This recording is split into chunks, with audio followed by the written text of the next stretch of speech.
Buenas tardes a todos. Realmente es un honor recibirlos en el Instituto de Investigaciones Filológicas para esta serie de 3 conferencias magistrales que la doctora Concepción Company va a presentar a partir del día de hoy. Esta serie de conferencias, bajo el título Una travesía por la historia del español de América, inician justamente con la conferencia magistral Los primeros contactos. Pero es muy importante para nosotros, a pesar de que la doctora Concepción Company es muy conocida nacional e internacionalmente por su obra, hacer una presentación, ¿sí?, una semblanza de quién es Concepción Company para el público que no pertenece propiamente a nuestra universidad. Concepción Company estudió la licenciatura en Lengua y Literaturas Hispánicas, así como la maestría y el doctorado en Lingüística en la Universidad Nacional Autónoma de México. Su sede laboral, desde 1988, es el Instituto de Investigaciones Filológicas. Es autora de 9 libros y coordinadora o directora de 29, además de haber escrito más de 100 artículos o capítulos de libros en revistas y libros de arbitraje internacional. Ha sido ponente plenarista en 45 congresos internacionales. Ha impartido cursos como profesora invitada en Alemania, Argentina, Austria, Colombia, Costa Rica, España, Estados Unidos, Italia, Inglaterra, Israel, Portugal y Uruguay. Entre sus obras destacan los 10 volúmenes de la sintaxis histórica de la lengua española, publicados en 2006, 2009, 2014 y en proceso. Esta obra es la primera sintaxis histórica de una lengua romance y ha sido modelo teórico y metodológico para la elaboración de otras sintaxis históricas románicas. Es creadora y codirectora del Corpus Diacrónico y Diatópico del Español de América, Cordiam, radicado en la Academia de la Lengua. Este es el primer corpus histórico electrónico que contiene solo textos y documentos escritos en América. Sus áreas de investigación son la sintaxis histórica, la filología, la anecdótica, la gramática histórica, la teoría de cambio lingüístico y la historia de la lengua española. Es miembro de los consejos editoriales de numerosas revistas internacionales, tales como Journal of Historical Linguistics, Revista de Filología Española, Nueva Revista de Filología Hispánica, Revista de Historia de la Lengua Española, Transaction of Philological Society, el Boletín de Filología, Labor Histórico, la Revista Lingüística de Alfal y la Revista Española de Lingüística. Su trabajo ha merecido reconocimientos y premios diversos. Es miembro emérito del Sistema Nacional de Investigadores Nivel Máximo. Es investigadora emérita de la UNAM. Es miembro de número de la Academia Mexicana de la Lengua desde 2004, institución de la que actualmente es directora adjunta. Es miembro del Colegio Nacional desde 2017.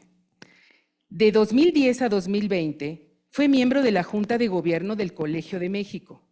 En 1992 recibió el Premio Universidad Nacional para Jóvenes Académicos. En 1995, el Premio Nacional de Lingüística Guilberto Jiménez Moreno, otorgado a su libro Documentos Lingüísticos de la Nueva España. En 2012, el Premio Universidad Nacional en Investigación en Humanidades. En 2015, fue nombrada vicepresidenta de la Asociación Internacional de Historia de la Lengua Española. En 2016, fue nombrada investigadora emérita de la UNAM. En 2018, se le otorgó la Medalla al Mérito de la Universidad Veracruzana. En 2019, la Universidad de Guadalajara le concedió la cátedra Julio Cortázar. En 2019 también le fue otorgado el Premio Nacional de Artes y Letras, máxima distinción que otorga el Gobierno de México a un intelectual. En 2020 recibió el 2020 en el área de la cultura. En 2021 le fue otorgado el Premio Internacional Menéndez Pelayo. El día de hoy, sin duda, tenemos el honor de escuchar esta primera conferencia magistral bajo el nombre Los primeros contactos. Sin duda, La doctora Compani mostrará todas sus habilidades didácticas, pues no solo tiene esta obra magna, sino es una de las expositoras y profesoras más extraordinarias de nuestra universidad.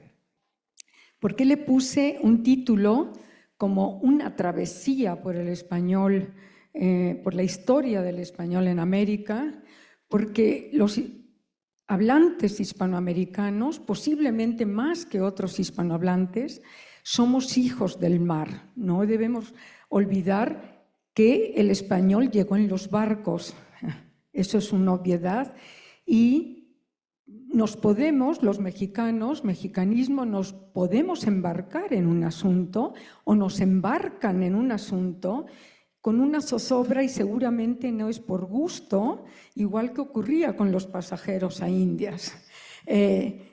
Tenemos también náuseas, porque es la palabra marítima por excelencia, junto a mareo, la nao, subirse a la nao, y entonces el movimiento del mar, nos mareamos, aunque no haya ningún barco ni estemos en un barco. Tenemos arbotantes, que eran los ganchos que estaban en la parte baja del barco, porque los pasajeros a Indias iban con los cerdos, con las cucarachas y con las ratas, y entonces ponían sus pertenencias, su bolsa estaba restringido, igual que en los aeropuertos ahora, no más de 20 kilos o 23 kilos por maleta. Ellos tenían mucho menos y tenían además que equilibrar el barco, y el arbotante salvaba la bolsa de los 20 kilos menos para que no se lo comieran las ratas, las cucarachas, los cerdos, con los que claramente hay documentación con la que convivían. Bien, por eso le puse una travesía, porque vamos a hacer una travesía por la historia de nuestra lengua en América, y tenemos que tener en mente un marco de fondo que es claramente que somos hijos del mar. Bien, sin más dilación, ahora sí,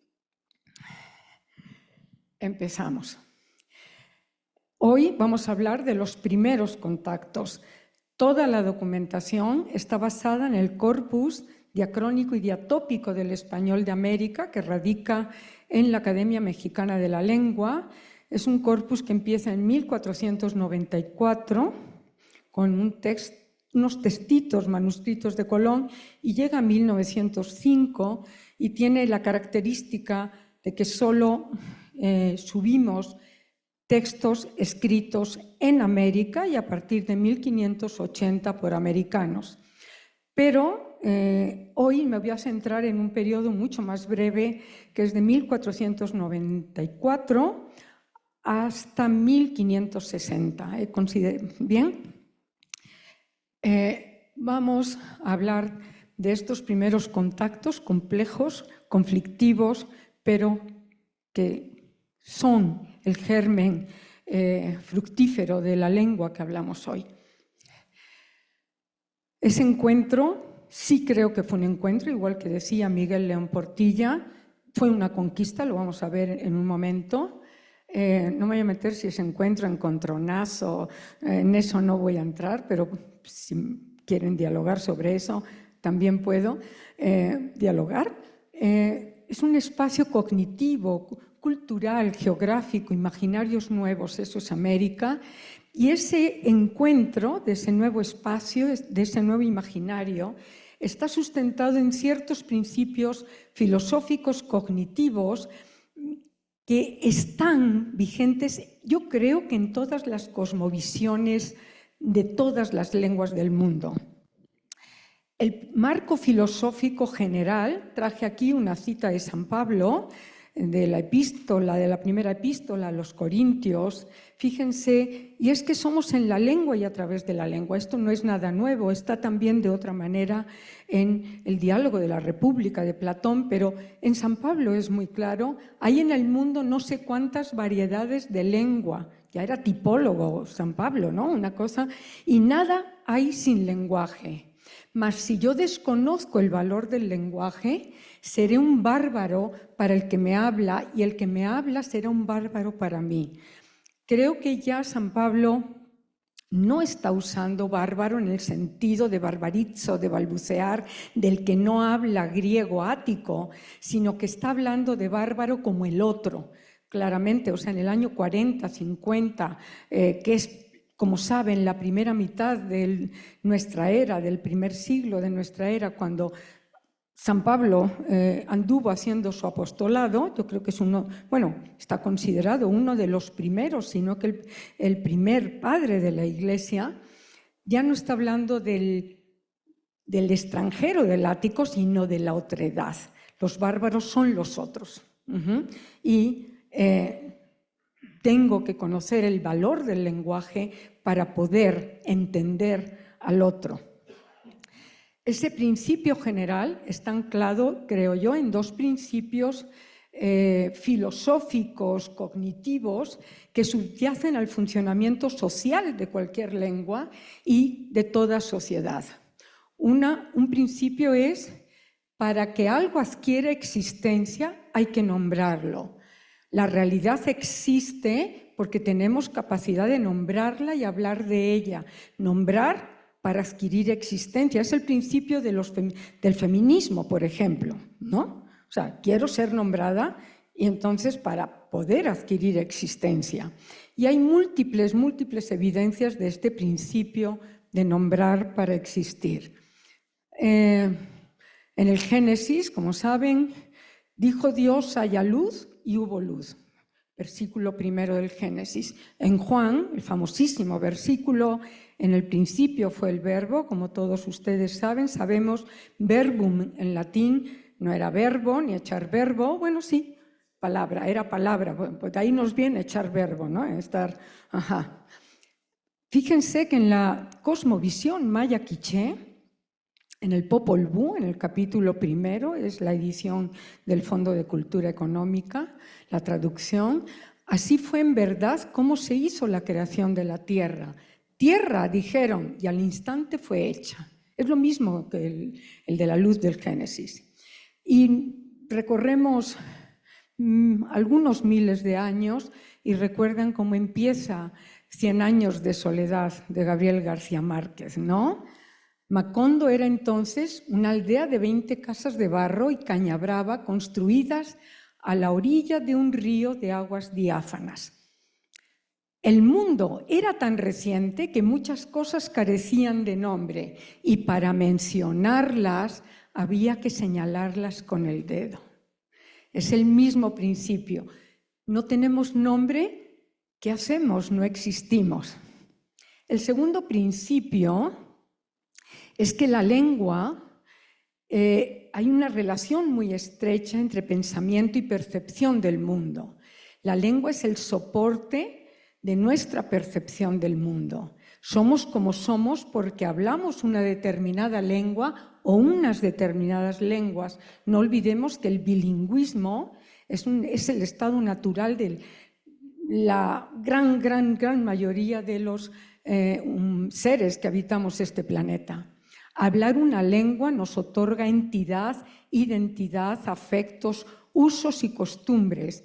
Pensamos como mexicanos, nos besamos como mexicanos con un solo beso en la mejilla derecha, insultamos como mexicanos, todo nuestro mundo funciona con base en la lengua. El último día vamos a hablar de por qué hablamos como mexicanos, un recorrido histórico. Y hay evidencias múltiples de esta relación entre pensamiento y visión de mundo y cómo la lengua es el soporte de afectos, desafectos de nuestro funcionamiento en la vida. Les traje aquí dos citas de Alfonso X el Sabio, 1270, 1280, y dice, fíjense, voy a leer en español actual, está copiado literalmente como español del siglo XIII, castellano del siglo XIII, pero probablemente muchos de ustedes no están familiarizados con grafías y pronunciaciones. Entonces leo en español actual y además de camino nos podemos ir un poco más rápido. Como empezaron a desacordar en las lenguas, así comenzaron a desacordar en las voluntades. y otros sí, es decir, además. Luego, en las costumbres. O sea, es el mito, es una reproducción, es una narración historiográfica del mito de Babel. Desacuerdan en lenguas, desacuerdan en voluntades, en afectos y totalmente cambian las costumbres. O esta de la historia de España, y no tan solamente fueron departidos en los lenguajes, es decir, separados en los lenguajes, mas aún en las voluntades, de manera que no quisieron morar unos con otros. Como no hablan la misma lengua, no comparten nada. ¿Para qué van a vivir juntos? Bien, gracias a estos dos principios y a ese marco general que nos da San Pablo, gracias a la palabra existe el mundo, y eso vamos a verlo en los primeros contactos. Tener lengua, esencialmente capacidad sintagmática, porque nadie va por la vida diciendo ordenador, directora, sillón, presentadora, porque nos van a llevar a la casa de la risa si lo hacemos así, si no encadenamos palabras. Es la capacidad sintagmática, capacidad de nombrar, nos hace humanos. Somos seres de sintaxis libre, vamos a ver el próximo día qué entendemos y qué entendían. Somos únicos en el planeta por esta capacidad sintáctica, y esa capacidad de lengua nos hace seres históricos porque transmitimos experiencias con lengua, eso es la historicidad para un lingüista, y nos hace entender, por supuesto, cómo enfrentarnos al mundo de cierta manera y no de otra. Lengua, pensamiento y cultura son aspectos inseparables del ser humano y de la actividad del hablar y de la actividad secundaria del escribir, subsidiaria del hablar. La lengua es una actividad, además, lo vamos a ver desde los primeros documentos, la lengua es una actividad transversal a la vida cotidiana de todo ser humano. Es soporte fundamental para transmitir experiencias de generación en generación y para manifestar nuestra visión del mundo. La palabra es soporte del funcionamiento, sea cual sea nuestro oficio, funcionamos con lengua, en la lengua, y somos a través de la lengua. No debemos olvidar, por supuesto, que cualquier lengua es un sistema arbitrario de signos, de convenciones, de reglas, de rutinas, etcétera, etcétera, etcétera. Pero hoy vamos a centrarnos en lengua y percepción del mundo. Como vamos a hablar de los primeros contactos, pues hay que hablar de contacto. El contacto, por lo menos eso es lo que muestran muchos textos del Cordiam, y también cuando hablamos con cualquier otro hablante, produce un sentimiento dual, nunca equilibrado, encontrado. Por un lado, sentimos que es algo natural, pero por otro lado, todos los hablantes tenemos una gran reticencia, dificultad y profunda extrañeza a admitir que esa palabra computadora es de otra lengua, o admitir que sofá es del inglés, ¿no? O sea, digo del francés. Tenemos una gran reticencia. Pero voy a centrarme ahora en esta primera parte, en la naturalidad, en este primer sentimiento. El estado natural de los seres humanos es el contacto, sin duda. Por eso nos costó tantísimo aislamientos como el de la pandemia, porque nos aisló, y si no hubiera sido por el mundo digital informático, pues muchos hubiéramos enloquecido, y seguramente más de uno está ahora en tratamiento por el aislamiento profundo. La actividad de hablar nunca se realiza en solitario, sino en interacción social.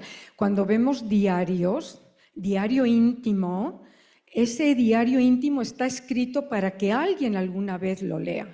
Eso es así. O sea, nadie habla en solitario. Si hablan en solitario muy seguido, también se los van a llevar a la casa de la risa. Eso por supuesto.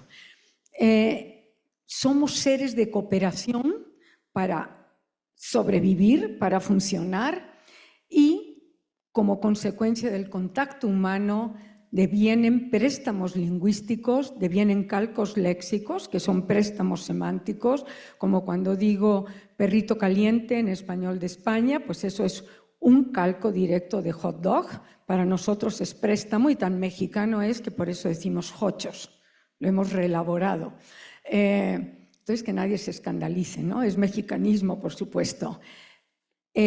Modificamos patrones de pronunciación gracias al contacto. Se han oído hispanohablantes de la frontera sur de Estados Unidos, o sí, constantemente. Es una apoyatura porque en inglés, cuando uno platica en inglés, ese ya es casi como una muletilla, ¿no? Es función fática.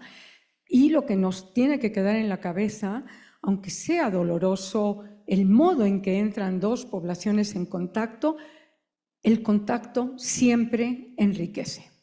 El léxico y la fonética son muy permeables al préstamo, la morfología y la sintaxis mucho menos permeables. Así lo hemos visto a lo largo de la sintaxis histórica, pero aún así entran préstamos sintácticos. Los adverbios en mente, esta elegancia de los adverbios en mente, vienen desde el catalán, vienen desde el occitano, las primeras documentaciones. Y como anécdota, ya que hemos citado a Gabriel García Márquez, en una entrevista que le hacen a Gabriel García Márquez, ya premio Nobel, le dicen, ¿cuál es su fantasma de la escritura?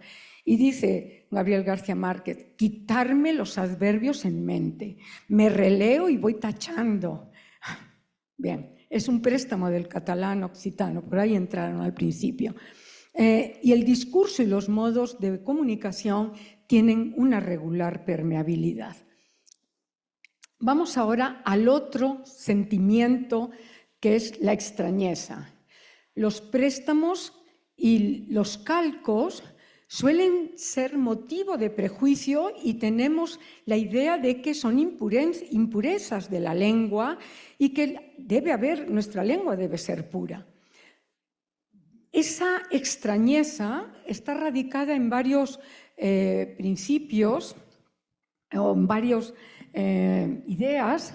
Una es un temor a todo lo desconocido, a todo lo que nos es extraño y ajeno, porque nos confrontan con nuestras propias carencias, sin duda, eso es así. Una confrontación también con la otredad y además en el siglo XIX, como ustedes saben, hay una idea, se gestan los estados actuales y la idea es que a un estado debe corresponder una lengua. Una sola lengua, y cuanto más pura y menos... no hay lenguas puras, como sabemos, pero esta idea de que el contacto es una contaminación, los préstamos son una contaminación, está explícita por el siglo XIX en la segunda mitad y próceres de la patria como Benito Juárez, como Justo Sierra, una y otra vez abogan por enseñar, educar en una sola lengua con las consecuencias que sabemos que tuvieron para las lenguas indígenas. La valoración del préstamo es variable porque depende del contacto que hemos tenido, de la familiaridad que tenemos con la lengua en cuestión o la cultura en cuestión. Y entonces, del árabe, que sabemos es la lengua que más le ha regalado a la lengua española, pues todos ponemos carita feliz y dicen, chulísimo, chido, chido, chido. Pues que tengamos 3.000 arabismos, casi 3.000 arabismos primarios como almohada y secundarios como almohadazo o almacén, almacenar, etcétera, ¿no? Del francés, claro, qué elegancia, ¿no? Por supuesto, carita feliz, nos han dado el refinamiento, ¿no? Las carcasas de los celulares, pues ¿cómo se van a llamar? Con la palabra francesa, el sofá, el champiñón, las chambritas de chambre, ¡ay, qué bonito! Las lenguas amerindias, por supuesto, que ahora ya se empiezan a llamar lenguas originarias. A mí me parece un término conflictivo, pero no voy a entrar en ello. Por supuesto, son nuestras raíces, pero del inglés, guáchala, mexicanismo. ¿Cómo? Es el imperio, el imperialismo yanqui, el imperialismo gringo que nos está invadiendo, pero vamos a ver, es mucho más barato tomar palabras del inglés que producir tecnología. Tan simple como eso. Si no queremos tener palabras del inglés, pongámonos a producir tecnología. Las computadoras, bueno, ordenador del francés, como saben. Los mouse, pues voy a pedir un mouse, no un ratón en una papelería, etcétera, etcétera. Pero el inglés produce un rechazo absoluto y somos tan paradójicos los seres humanos que ustedes pasean por toda la Ciudad de México, en cualquier ámbito y barrio y colonia de la Ciudad de México, el paisaje lingüístico está construido en inglés. Totalmente, es una cosa impresionante. Alguna vez la Academia Mexicana de la Lengua hicimos una carta, un documento bien sustentado a la Secretaría de Educación y a la Secretaría de Cultura, como quien oye llover, para que cambiaran letreros en inglés en vez de back to school, esa medio que está regresando, regreso a clases, y otras. Y ni contestarnos. ¿Por qué le vamos a obligar a un comerciante a cambiar sus letreros a español si va a vender menos? O eso es lo que él tiene en su imaginario. Entonces, bueno, es batalla perdida. El paisaje lingüístico actual está en inglés en muchos países. México no se escapa a ello. En el siglo XIX vemos en la prensa que estaba en francés y seguramente en el siglo XVI pues no estaba de ninguna manera porque casi no había escritura. O sea, no había letreros, solo había una panadería, pues ya sabían a dónde tenían que ir, solo había una carnicería, ya, ¿para qué la van a anunciar, no? Bien. Y bueno, y del chino, del mandarín, del portugués, del alemán, del catalán, pues ni nos va ni nos viene, no, así como de, oh, me da igual, porque ni sabemos que hay muchas palabras de estas lenguas y de muchas otras. En resumidas cuentas, la extrañeza y la confrontación, que es uno de los sentimientos del contacto, fue la experiencia básica recíproca de españoles y de indios, americanos originarios, indios porque así están documentados. La palabra indígena como eufemismo es muy tardía. La primera documentación que yo encontré es una carta de Simón Bolívar. Indígena siempre estuvo en el léxico como originario de una parte, pero indígena como eufemismo de indio es 1810 y tantos. Bien, esa extrañeza es lo que ocurrió en los primeros contactos, pero también una necesidad imperiosa, absolutamente imperiosa, de apropiarnos de la realidad, de sobrevivir ante la catástrofe, etcétera, etcétera. Solo quiero aquí traer algo bien sabido, y es que el español, como cualquier lengua, es un crisol, una urdimbre de muchísimas lenguas y de muchos contactos. Solo el latín es la lengua madre, tenemos un 85-90% de léxico de latín, sintaxis mucho más, pero del alemán, bueno, alergia es una palabra del alemán, tomada del griego a su vez, alto, banda, la banda, es alemán, en su origen documentada como bandas de forajidos, de asaltantes y no la banda del rock. Entonces, cuando decimos banda de rock, pues no hay ninguna palabra, bueno, sí, la D es español, el cobalto, el espía, la guerra, el vals también. Del árabe, multitud, aquí lo tienen, alacena, alberca, algodón, arroz, que es en su origen griego remodelado al árabe. Del catalán, el adverbio adrede, fleje, gandalla, que es mexicanismo compartido con parte de Uruguay. A veces se escribe con doble L, ese es el estándar, o por lo menos eso es lo que hemos propuesto como estándar, doble L, pero se puede escribir o se documenta con Y. El papel, la palabra papel es catalán. Del chino, el charol, traído en la nao de la China, en el Pacífico, para texturas nuevas. La soya, el té en francés, el ballet, la chambrita, champiñón, etc.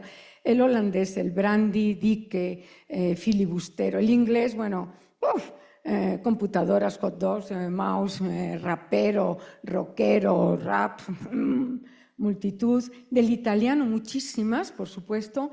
Alarma, bagatela, balcón, casino, mafia. El turco, palabra como zapato es del turco, algo tan cotidiano. Zapato es del turco, porque usaban sandalias, borceguíes o iban descalzos, ¿no?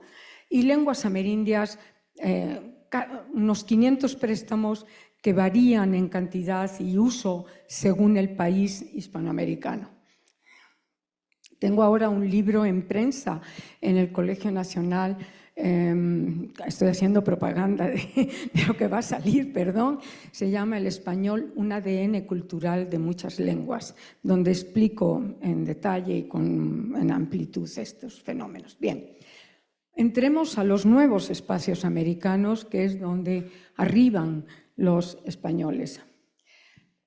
Primero hay que meternos en la cabeza algo que es sabido por todos nosotros, pero hay que volverlo a decir y a repetir. El español en América, de América, es una rareza histórica, absolutamente, porque en condiciones exógenas o externas normales, es decir, incluso en situaciones de conquista, es imposible saber cuándo, qué día, qué hora, cuándo empezó una lengua. O sea, no sabemos cuándo empezó el inglés de Australia. ¿En qué día? ¿En qué hora? No sabemos cuándo empezó el holandés y luego inglés en Estados Unidos, pero sí sabemos con una precisión notable, sorprendente, el inicio en año, mes, día de la semana y hora, porque nos lo dice Cristóbal Colón en su diario. Fue un miércoles, eso lo dice San Google, no lo dice Cristóbal Colón, porque es tan sencillo como buscar 12 de octubre de 1492 y sabemos que es miércoles. Fue un miércoles de la segunda semana de octubre del año 1492 y Colón dice, cuando todavía no amanecía, y dada la época y la inclinación de la Tierra respecto del Sol en la isla de San Salvador, a donde llega Colón por primera vez, sabemos que es como las 4:40, 4:45 de la madrugada. O sea, es una rareza histórica. Cristóbal Colón y sus hombres, como saben, tocaron tierra en ese miércoles, en esa madrugada, en una de las islas de las Antillas, en el Mar Caribe. Guanajaní se llama, es del archipiélago de las Bahamas, y Colón le puso San Salvador. Y a partir de ahí, de ese momento, se gesta el español en América, un español complejo, multilingüe, multicultural, permeado de múltiples contactos. Pero también Hispanoamérica es una rareza geográfica absoluta, absoluta. Es la mayor vastedad, la mayor extensión del planeta Tierra, donde un individuo caminando puede moverse en 12 millones de kilómetros cuadrados, 16 países que componen el subcontinente de Hispanoamérica continental. Puede, en vista de pájaro, desde el río Bravo hasta Ushuaia, la ciudad más al sur del mundo, 11.700 y algo de kilómetros en línea recta, y puede hacer su vida cotidiana, comer, trabajar, chelear, hacer lo que quiera con el mismo patrimonio intangible, inherente, que es lengua española en este continente. Usando un mismo patrimonio, eso sorprende. No hay, por supuesto que tiene más extensión China. China tiene 9 millones de kilómetros cuadrados. Pero, como saben ustedes, el mandarín no es lengua materna de todos los chinos. Se puede hablar shanghainés y los estandarizan a todos en chino mandarín. Entonces, bueno, esta rareza geográfica nos pertenece, y por todo esto, y porque es nuestro soporte de vida, es el patrimonio esencial, como bien saben, de un ser humano, es inherente, no requiere de aprendizaje escolar, no hay que pasar por la escuela para hablar una lengua, en este caso español, pero si es un derecho de los seres humanos exigir ser alfabetizados y estandarizados en nuestra modalidad culta, en este caso el español de México, Chilangolandia, en este anfiteatro, y es una obligación del Estado estandarizar con la modalidad culta de su zona, de su país. Muy bien. Lo que muestra el Cordian, aunque nos vayamos a detener en unos primeros 60 años, lo que muestra el Cordian es que el español en América, concretamente para el caso de México, donde nos vamos a, nuestra travesía se va a detener fundamentalmente, pasó de ser una lengua de conquista a ser una lengua patrimonial. Y lo que muestran los datos es que hay 7 fases, 7 u 8 fases no lineales, con superposiciones muy complejas de implantación gradual del español. Por supuesto que el español es una lengua de conquista, eso es una obviedad, no se puede tapar el sol con un dedo, mexicanismo, frase hecha mexicana.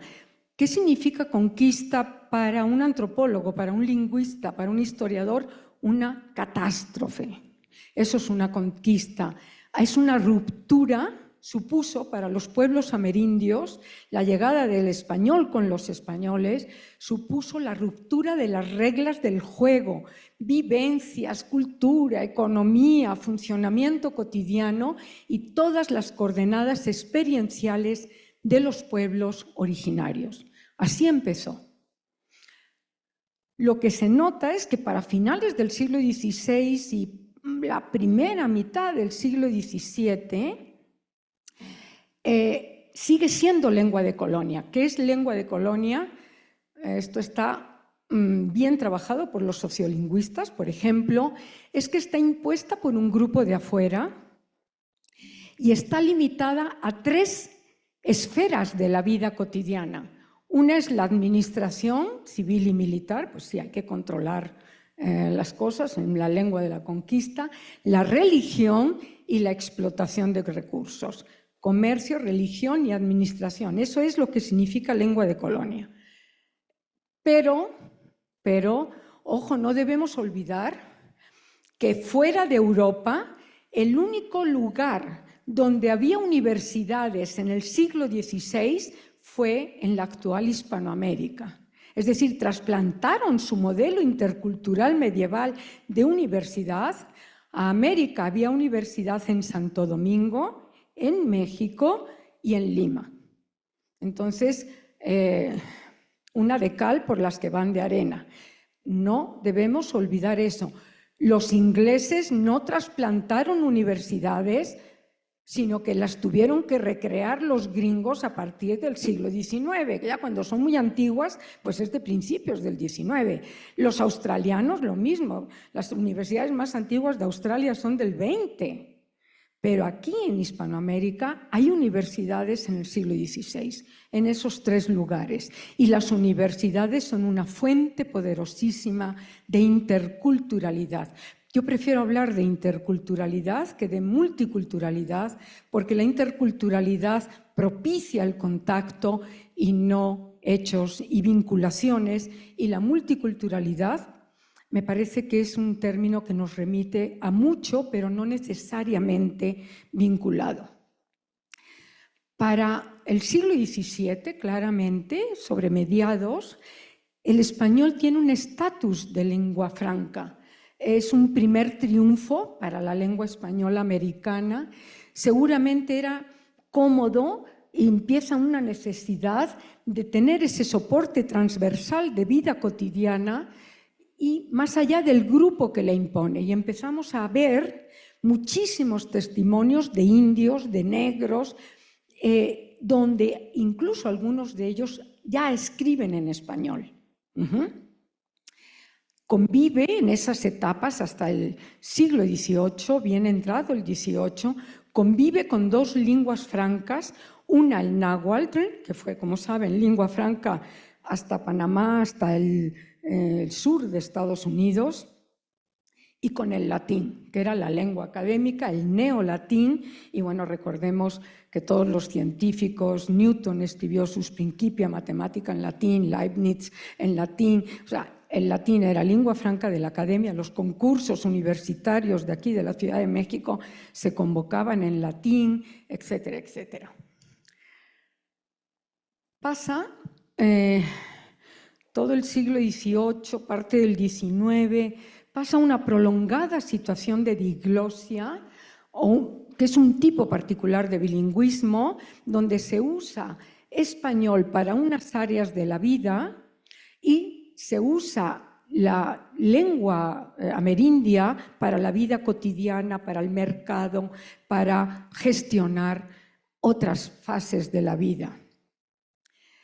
A partir del siglo XVIII, sobre todo con la puesta en marcha de las reformas borbónicas, que para la Nueva España, como sabemos, fueron traídas por el virrey Gálvez o puestas en marcha por el virrey Gálvez, las lenguas indígenas, que eran mayoritarias hasta el siglo XVIII, aunque posiblemente eran ya lenguas minorizadas en buena parte, se puede ser mayoritario y minorizado, como ocurre en Arizona, por ejemplo, ¿no? El español de Arizona se oye por todas partes. Yo acabo de estar por motivos laborales en diciembre en Arizona, se oye por todas partes, pero es una lengua estigmatizada. En cambio, uno cruza al ladito a Nuevo México y el español es por todas partes, es lengua cooficial con el inglés y no es lengua minorizada.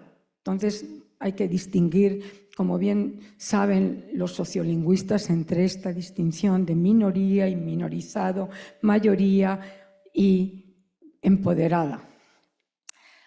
A partir de 1770, que es cuando ya las reformas borbónicas están gestando las insurgencias, empieza una pérdida aceleradísima de lenguas indígenas y las reformas juaristas fueron la puntilla para las lenguas indígenas. No ha habido una política lingüística pública estatal donde un indígena pueda cobrar las quincenas con su lengua, desde hace 200 y pico de años. Y hay una aceleradísima expansión de la lengua española, propiciada en gran parte por esta idea de que una nación debe tener una lengua, y por supuesto Benito Juárez y su equipo, su fantástico equipo, como Guillermo Prieto, como Justo Sierra, sabían muy bien que era más sencillo hacerlo con una sola lengua y abandonar las otras lenguas. Bueno, Justo Sierra recibió. También creo que los historiadores no podemos juzgar, no podemos sacar la historia de sus coordenadas conceptuales. En el siglo XIX eso era lo que se buscaba. Y hoy, desde bien ya en el siglo XIX, segunda mitad hasta la fecha, es lengua patrimonial de 125 millones de mexicanos que la tienen como lengua materna y es su única herramienta de comunicación en el día a día. Aquí les traje, curiosamente, yo creo que el español de México tiene, o por lo menos eso es lo que muestran los corpus, tiene un estatus como de postcolonialismo. Si yo le pregunto a ustedes qué es el español, en mi casa yo pregunto qué es el español al mexicano con el que vivo y me dice, pues la lengua de los conquistadores, no sé. Y digo, ¿qué otra lengua hablas? ¿En qué otra lengua te comunicas? Pues ¿en cuál lengua? En la que me impusieron. Y bueno, contesto con una majadería que no se puede decir aquí. Ok. Aquí les traje, por todos los museos de antropología hay cuadros de castas, están muy discutidos por los historiadores. Ellos, los historiadores que hacen historiografía, creen que es un imaginario, pero lo cierto es que las castas aparecen por la documentación y entonces iba vestida de china o iba vestida de salta para atrás y estaba casado con no sé quién. O sea, eso es para mí es una realidad. Este es del Museo Nacional del Virreinato, hermosísimo, en Tepoztlán, allá delante de Cuautitlán. Este es del Museo de Antropología de Madrid, pero también está ahí en Viena. Hay por todas partes cuadros de castas. Entonces, y con muchos nombres, los resultados de mestizaje. Debo decir, y anticipo, no coincido con nada con Juan Villoro, colega mío en el Colegio Nacional, donde él dice que mestizaje es racismo, que en México el eufemismo para racismo es mestizaje. No, o sea, somos racistas, los seres humanos parece que nos confrontamos constantemente con el otro, pero yo creo que el mestizaje es un hecho real, profundo, que modeló y enriqueció la lengua española. Aquí les traje la obviedad. En 2021 se hartaron de poner mantas, de no nos conquistaron, pero todas están escritas en español. Por lo tanto, es una obviedad que sí nos conquistaron. O sea, todas. Yo iba al centro en el año 2021 y bueno, me tenía que ir caminando porque estaba todo el centro tapado y entonces había mantas por todas partes de este estilo, y esto fue el EZLN, recuerdan que hizo la Reconquista y llegó a Madrid y llegó a otras partes y anduvieron con esta manta de no nos conquistaron. No hubo ni una sola manta en ninguna lengua amerindia. Es una obviedad que sí es una lengua de conquista, pero también es la lengua de los próceres, es la lengua de Sor Juana, el barroco novohispano, que es una de las riquezas mayores de la cultura mundial, está escrita en español. Ustedes me van a decir, ay, pero Sor Juana salpimenta sus villancicos con indigenismos. Pues yo creo que sí, que es así para sentirse exótico, igual que hay este hombre que me encanta, pero Sigüenza y Góngora. En el motín de los indios, bueno, hay indigenismos como si hubiera echado así algunos sin venir en el encajamiento sintáctico. Es la lengua de los próceres, por supuesto, de Benito Juárez, de todo su equipo. Es la lengua de un premio Nobel, es la lengua de Rosario Castellanos y es la lengua de cientos de mexicanos. Estos que están aquí abajo son los que construyen los verdaderos protagonistas del español de México. Y esta gente seguramente, que yo creo que están en asamblea, probablemente algunos de ellos sean bilingües, sin duda, pero gestionaron la asamblea en lengua española, comieron tacos, mole y se siguieron en la convivencia.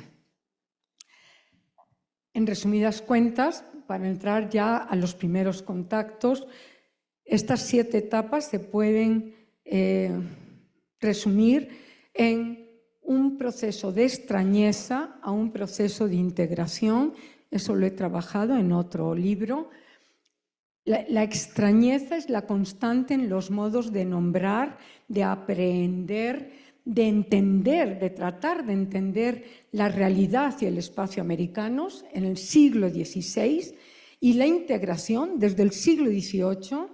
Hay una profunda simbiosis léxico-sintáctica, hay un enorme mestizaje lingüístico, se incorpora el español como una lengua progresivamente, lengua patrimonial, pero como les digo, tiene un estatus compartido con Perú, pero no en Costa Rica, no en Ecuador, curiosamente, porque yo he preguntado en Argentina, ¿qué es el español para ustedes? Y lo primero que te dicen, no, querida, yo no hablo español, hablo castellano.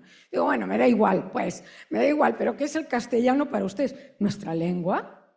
En México es la lengua impuesta a la fecha, en Perú también es una situación justo los dos grandes imperios prehispánicos. Aquí les traje un grabado, hay muchísimos en el siglo XVI, XVII, este es de un flamenco, Teodoro de Brie, donde parece que es un estereotipo, los indios desnudos ofreciendo jades, collares, los españoles con sus yelmos y sus armaduras y barcos al fondo, etcétera, etcétera, pero vamos a ver que estos estereotipos tienen algún sustento en la cronística y en la documentación que está subida en el Cordium. Ahora sí ya el choque, la extrañeza de los primeros contactos.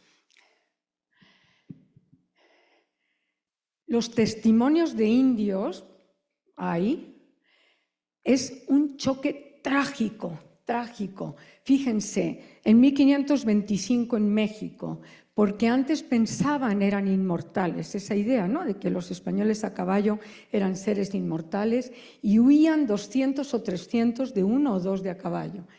Un poquitín más tarde, en uno de los juicios de idolatría que inició Zumárraga, Fray Juan de Zumárraga, todos los seres somos complejos y podemos ser paradójicos. Es el hacedor del virreinato de la Nueva España, pero también fue el primero que inició juicios de idolatría. Y bueno, no van a iniciar juicios de idolatría contra cualquier indio que no tuviera nada. Fue contra señores de Texcoco, con la gente que tenía dinero, con los que tenían poder. Bueno, hay 39 juicios, están todos subidos al Cordiam. Dijo, mostrando dolor: ¿y quién son estos que nos deshacen y perturban y viven sobre nosotros y los tenemos a cuestas y nos sojuzgan? Eso es un testimonio de un indio. Y en 1600, la crónica de Santa Cruz Pachacuti, en Perú, dice: había Dios vencido a las huacas son las divinidades quechuas, y los españoles a los indios, empero que ahora daba la vuelta al mundo. O sea, todavía en 1600 el mundo estaba de cabeza, se les había volteado. Tenemos la idea de que la conquista es un hecho momentáneo, instantáneo, ¿no? Llegaron los españoles, arrasaron con todos. Hay insurrecciones hasta bien entrado el siglo XVII y varía mucho de zona a zona. Por ejemplo, aquí en el centro del virreinato, en la Audiencia de México, en 1560, si ustedes buscan juicios de idolatría, ya no hay. Pero en Chiapas buscan juicios, o sea, van al archivo municipal de San Cristóbal o van a Oaxaca y hay juicios de idolatría hasta 1780. Quiere decir que no es un hecho homogéneo ni mucho menos la conquista.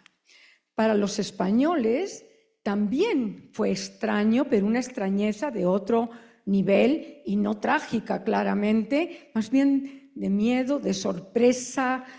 Las descripciones que están en el Cordiam tienen un toque costumbrista y, por ejemplo, aquí les traje dos ejemplos tempranos, 1525, de dos cartas distintas subidas al Cordiam, como vuestra Sacra Majestad. Como saben, la Sacra Majestad es solo Carlos I, es informado. La gente de estas partes come carne humana, así por lo haber acostumbrado de sus pasados, etcétera, y porque también acostumbrados a la carne humana, les es más dulce que la de aves y caza que tienen en cría. U otra carta: y a los indios que de acá iban con los cristianos reprodujeron como la reconquista de los árabes. Como bien saben, hay un libro muy hermoso publicado por el Colegio de México de hace 60 o 70 años, donde la conquista es como un replanteamiento de la reconquista contra los musulmanes. Y a los indios, bueno, pues todavía hay moros y cristianos, ¿no? Fiestas de moros y cristianos. Y a los indios que de acá iban con los cristianos, dizque guardaron para comer. Y a los cristianos se echaban en la laguna porque dizque los han probado y son duros y amarga la carne de ellos. Bueno, quise traer estos ejemplos porque uno de los grandes tabúes de la cultura mexicana es el canibalismo. El canibalismo es un hábito alimenticio como cualquier otro, ¿no? O sea, no hay que asustarse. Y vamos a ver más tarde que hay por Colombia, por Perú, por todas partes hay canibalismo. Entonces lo quise traer porque son evidencias contundentes y ustedes pueden decidir si quieren ser ahogados en una laguna o quieren ser echados a la olla. Es una elección. Somos seres libres. Ya fuera de, se va a grabar, pero fuera de contexto, debo decir que cuando yo llegué a México, en junio de este año, hará 50 años, Me encantaba el pozole, pero me encantaba. Sigue siendo una exquisitez, no lo dudo, pero desde que armamos el Cordiam, empecé a ver que la carne de los que no era dura y no estaba salada ni amargaba, el guisado ritual, como deben saber, era el pozole. Y entonces dejé de comer pozole porque no puedo evitar recordarme estos testimonios. Y entonces mis colegas, amigos, familia me decían, ¡ay, pero sí está riquísimo! ¡Pero qué tontería! Ya olvídate de la filología. Bueno, ok, aquí unos testimonios.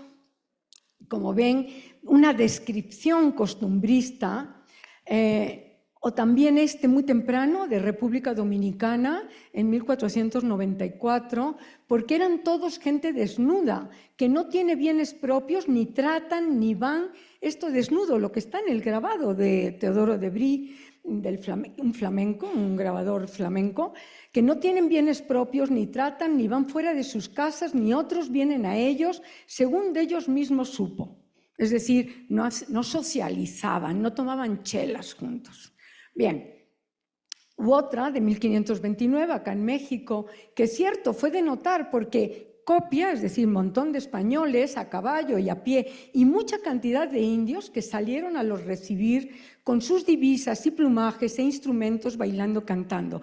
Esto está reproducido una y otra vez, por ejemplo, en la Crónica de Bernal, en 1560 y tantos, que no traje porque ya es un testimonio un poco tardío, pero una y otra vez aparecen estas descripciones no trágicas, de extrañeza, lógico, porque los conquistadores son los españoles, la tragedia fue para los pueblos originarios.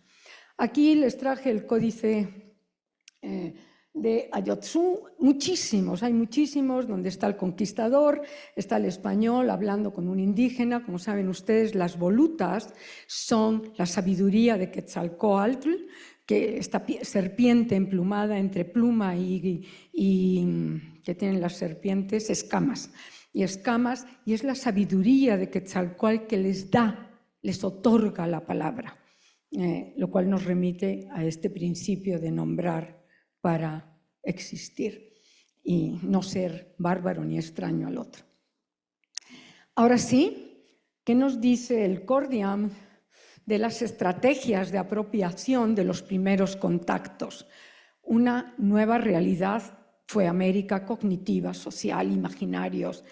Lo que se ve en el corpus diacrónico y diatópico del español de América es que hay 5 estrategias de apropiación en los primeros 60 años aproximadamente, y que continúan, no son secuenciadas, pueden estar solapadas unas con otras. Uno es que la primera, se adaptan voces indígenas a las pautas fónicas y silábicas de la lengua española. Nombrar para subsistir, más que para existir, para subsistir, para saber de qué estamos hablando. La segunda estrategia es el empleo de amplísimas glosas para explicar los nuevos referentes americanos designados por unas voces que desconocen. La tercera, constantemente se emplean expresiones comparativas.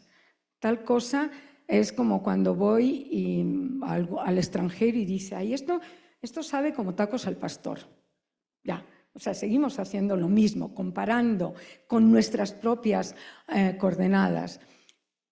La cuarta estrategia es el empleo de palabras conocidas y expresiones del español para nombrar los nuevos referentes americanos, la nueva realidad americana. Y por último, la quinta estrategia es describir ampliamente la realidad americana sin usar palabras especiales, sin comparar, sin hacer glosas, etc. Veamos la primera. Ahora, en 10 minutos acabamos. La primera, la incorporación y adaptación de voces indígenas a la pauta silábica y fónica del español. Vean, en 1565 está Aguacaltl, con esa africada lateral, imposible de pronunciar para los españoles y para cualquier indoeuropeo, porque no tiene, ninguna de esas lenguas tienen africadas en posición final y muchísimo menos en codas silábicas. De estos aguacates, o sea, ya hay ahí una inserción de vocal para goje, como saben. Hay 4 o 5 diferencias. El aguacate, un año después, aguacate tal cual lo podemos comprar en el mercado. Ni comer sino tortillas y chile y un poco de atule. El chile, chili en náhuatl, y al atule con fluctuaciones vocálicas. Y es la estrategia. Aquí les traje, a ver, 1, 2, bueno, para que me tuerzo, 1, 2, 3, 4, 5 grafías de chalchihuites, que son estas piedras de jade. Como saben, los españoles andaban preguntando por todas partes por esmeraldas y por oro. Como bien dice Leonardo López Luján, pregunta inútil porque en Mesoamérica no había oro. Había jade, mucho jade, jadeíta, no había esmeraldas. Pero fíjense, Chalchihuitl, hay 10 grafías para chalchihuite. Chalchihuitl, impronunciable, chalchihuis, chalchihuitl, chalchullo. Esto nos indica 2 cosas. Uno, que la lengua náhuatl vivía en variación. Es lógico, todas las lenguas viven en su variación. Viven en variación y no había un solo náhuatl que oyeran los españoles. Y la segunda es que remite al estereotipo que hay en América de que los españoles son duros de oreja, de que son muy malos para los idiomas. Y bueno, pues sí, o sea, hay 14 grafías para Moctezuma, 10 grafías para Chalchihuite, pues lógico, o sea, y bueno, y además, cuando esto me dicen, ¿son ustedes duros de oreja? Digo, bueno, a mí ni me metas, que sí soy dura de oreja, pero yo llevo 50 años aquí sin que se ablande la oreja.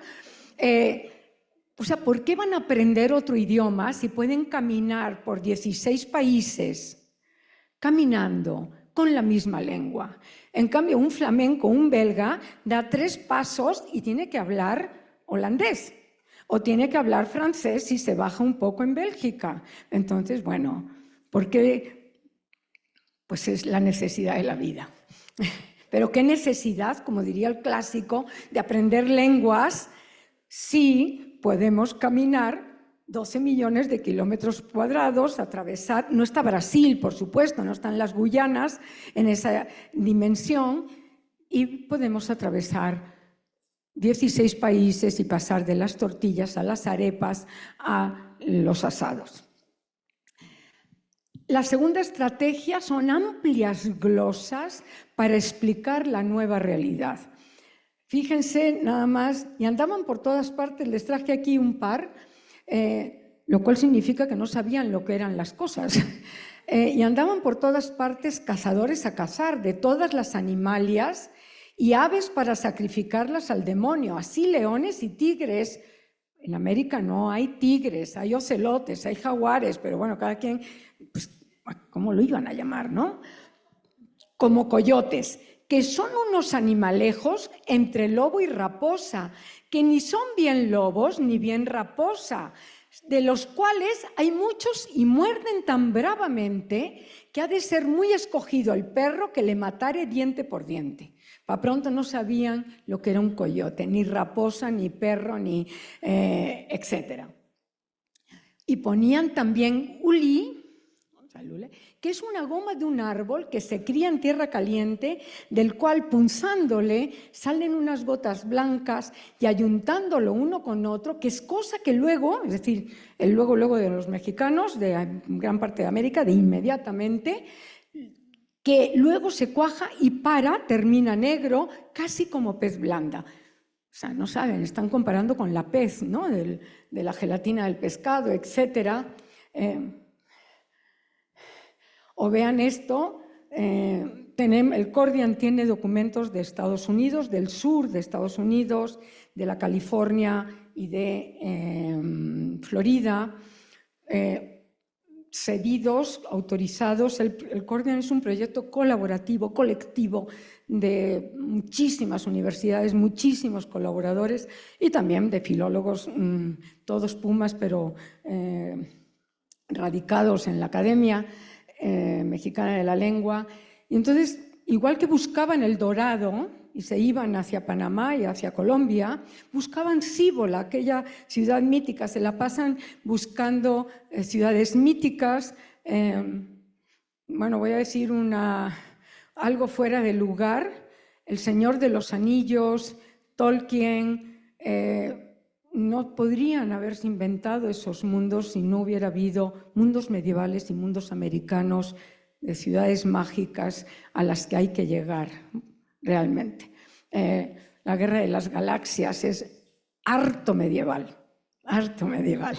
Bien, fíjense que la manera esto es un documento. Oñate, Juan de Oñate, pide permiso en la Audiencia de México para irse a descubrir el norte como los chicanos ahora, ¿no? El norte. No le da permiso a la Audiencia de México. Juan de Oñate, estoy hablando de 1520 y tantos, y lo mataron, a 1550 y tantos, 60. Bueno, murió en el Bajío, o sea, no se crean que andaba por allá, regresó al Bajío. Bueno, entonces, como no le dan permiso en la Audiencia de México, pues se van a otra parte, que es el tercer día. Vamos a ver que las separaciones administrativas y políticas pues crean diferencias dialectales, obviamente. Entonces se va a la Audiencia de Guadalajara. La Audiencia de Guadalajara siempre estuvo encantada de ponerse en pugna con la Audiencia de México. ¿Les suena? ¿Les suena? ¿Les suena? Muy bien. Y entonces la Audiencia de Guadalajara le da permiso y se va con unos pocos hombres para el norte y un montón de indígenas para el norte. Y entonces describe Juan de Oñate, de su puño y letra, que la manera del vestido de los de Cíbola, él cree que ha llegado a Cíbola. Cíbola es un pueblillo en Nuevo México, que la manera del vestido de los de Cíbola es unas camisas de algodón, largas hasta el empeine del pie, con un botón a la garganta y un torsal largo que cuelga de él, y las mangas de estas camisas anchas, tanto de arriba como de abajo. A mi parecer es como vestido bohemio, o sea, de Bohemia, del centro de Europa. O otra dice, el cual dicho Ordaz, Diego de Ordaz, pues, que vino con Cortés, entró con los dichos bergantines. Ojo, por ejemplo, no tenemos subidas las cartas de Diego de Ordaz porque no las escribió en América. Se regresa a España y ahí es cuando las escribe. Todo lo que no está escrito en América está excluido del Cordium. Eso me parece que le da una alta fuerza a este corpus. Por el río arriba de Xicalango, que es como el Rin. Traje estas dos referencias porque las coordenadas conceptuales es Centro Europa. ¿Por qué? Pues porque Carlos I era V de Alemania y llegaron en los barcos flamencos, franceses, montones de alemanes. Entonces, las referencias conceptuales a Centroeuropa son muy comunes en estas amplísimas glosas. Pasemos a la estrategia 3, y es que cuando ya no saben lo que es, que quiere decir como quien dice que como tal cosa, esto es de Fray Bartolomé de las Casas. En el Cordiam decidimos con el coordinador de literatura adscribirlo a República Dominicana. Como saben, Fray Bartolomé, no lo comento porque todo el mundo se sorprende en vez de México, ¿no? Como saben, anduvo por muchas partes de América, pero los primeros escritos los hizo en República Dominicana y nos pareció que era correcto adscribírselo a los primeros asentamientos de Bartolomé de las Casas en la historia de las Indias. Dice, esta gentilidad a ninguna cosa adora, ni conoce a Dios, solamente a los truenos llaman tupana, que es como quien dice cosa divina, y así nosotros, no tenemos otro vocábulo más conveniente. O sea, como no sé cómo lo voy a nombrar, las tupanas son los truenos en lengua caribe. Y porque en lugar, esto es Fray Bernardino de Sahagún, la historia general de las cosas de la Nueva España, es un poquito más tardía, y porque en lugar de cuna lo criaron en una penca grande de un maguey, vean que están incorporados los indigenismos ya, y de ahí adelante llamóse Misitli, como quien dice hombre criado en aquella penca de maguey. No sabe lo que es Misitli y Fray Bernardino lo pone tal cual. La estrategia 4 es usar voces del español para explicar la nueva realidad americana, y entonces hay otras tunas que se dicen agrias, en las cuales se cría la cochinilla, que es grana preciosísima, la cual desde estas partes se reparte por todo el mundo. Cochinilla, como saben, es de cocun, el insecto en latín, es el insecto del nopal, pero usaron palabras del español para poder referirse a algo nuevo. El nopal lleno de este gusano, de este polvillo, de este algodoncillo blanco, que son los insectos, cambió el modo de comer, los embutidos, la plástica, etcétera, etcétera, pero como no saben cómo los llaman, pues cochinilla grana, y grana porque es rojo cuando se aplastan. De sola una comida, hay un museo bastante interesante, que espero que siga vivo y funcionando, en Oaxaca, sobre la cochinilla grana.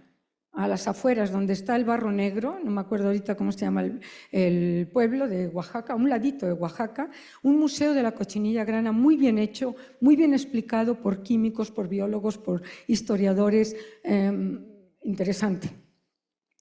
De sola una comida, dice un documento del 65, de sola una comida come un águila un gallo de papada, que es tan grande y mayor que un buen pavo español. Gallo es palabra del latín, pavo es una palabra que viene de la India, y este gallo que digo tiene más de pavo que de otra ave, porque hace la rueda como el pavo, aunque no tiene tantas ni tan hermosas plumas, y en la voz es tan feo como el pavo. Es guajolote, y como no saben cómo lo van a llamar, le llamaban pavo, gallo de papada, gallina de Indias, o sea, no sabían cómo llamar aquello, y entonces aquí tienen ya el tabaco, por supuesto, la hoja del tabaco es americana, pero la palabra tabaco es árabe, y entonces voces conocidas igual, pueden ser del latín, pueden ser del árabe.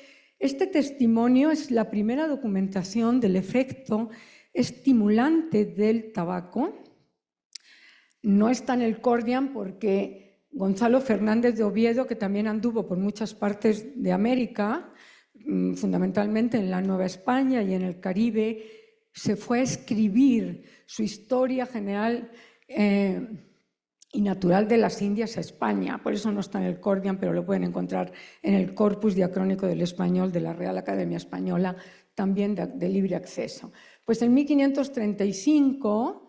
el tabaco tardó como 100 y pico de años, como vamos a ver el próximo día, en ser fumado. Era aspirado.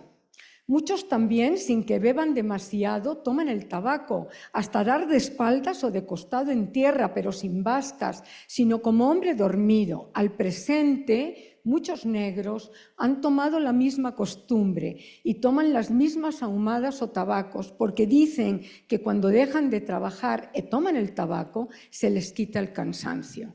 Como saben ustedes, la corona española nunca admitió la esclavitud, pero tenía un acuerdo con Portugal, y entonces la negritud hispanoamericana llega a través de Canarias.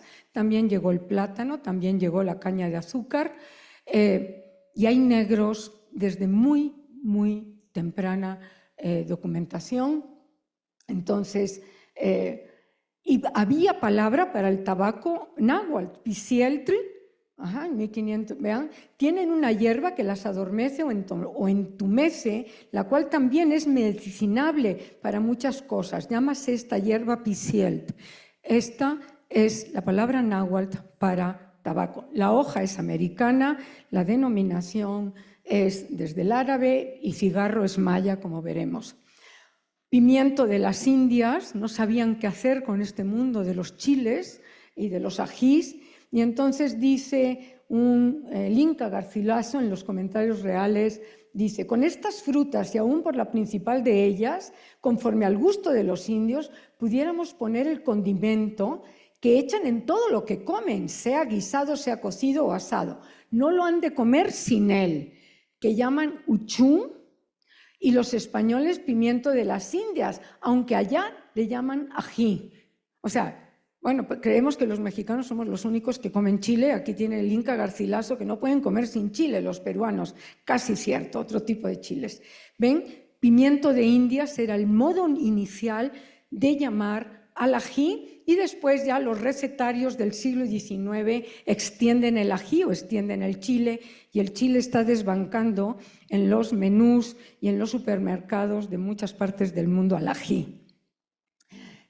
La estrategia 5 y última es describir lo nuevo sin estrategia gramatical ninguna, sino simplemente se ponen a narrar.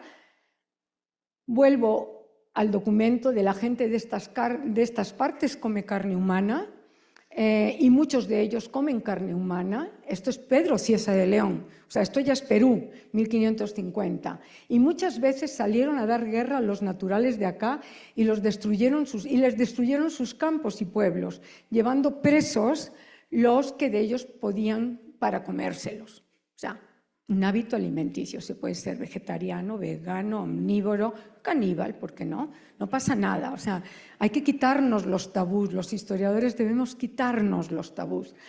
Y a los indios que de acá iban con los cristianos, que guardaron para comer, y a los cristianos los echaban a la laguna. Fíjense este documento de 1638, un texto, es un libro, esto está en Cordiam Literatura. El Cordiam, yo hablé del Cordiam el año pasado, o antepasado.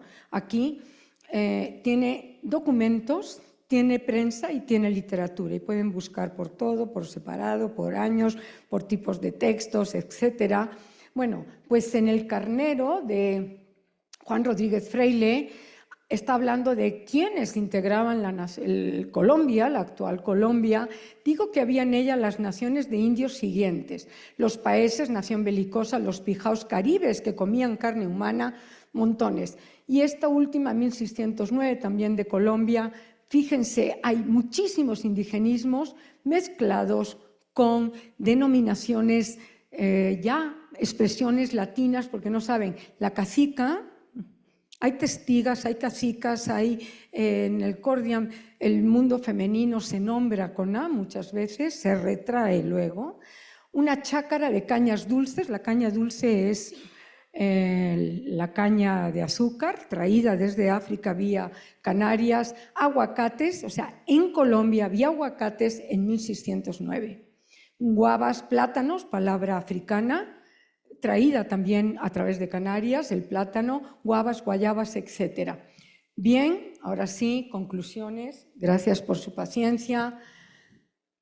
Hemos visto la necesidad de nombrar para aprender, entender y subsistir.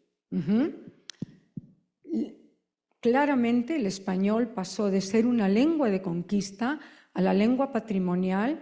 En el caso de México, de 125 millones de mexicanos, hoy que la tienen como única lengua materna. Lo que se entiende por lengua materna en lingüística, en sociolingüística, no tiene que ser la lengua que se mamó en la casa, puede ser la lengua con la que uno funciona en la vida. O sea, se ha cambiado un poco el concepto de lengua materna. A una lengua patrimonial de más de 500 millones, de unos casi 500 hispanoamericanos. El contacto es el estado natural de los seres humanos y se pasa de una extrañeza a una integración, un contacto que produce sentimientos duales siempre, y hay muchísimas documentaciones de extrañeza, una extrañeza que fue trágica para los indígenas y costumbrista,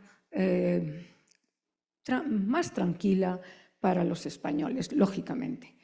Hay 5 estrategias fundamentales de apropiación de la nueva realidad americana, y esas estrategias están en convivencia y son de larga duración. Les traje primeras documentaciones o ejemplos claros, paradigmáticos.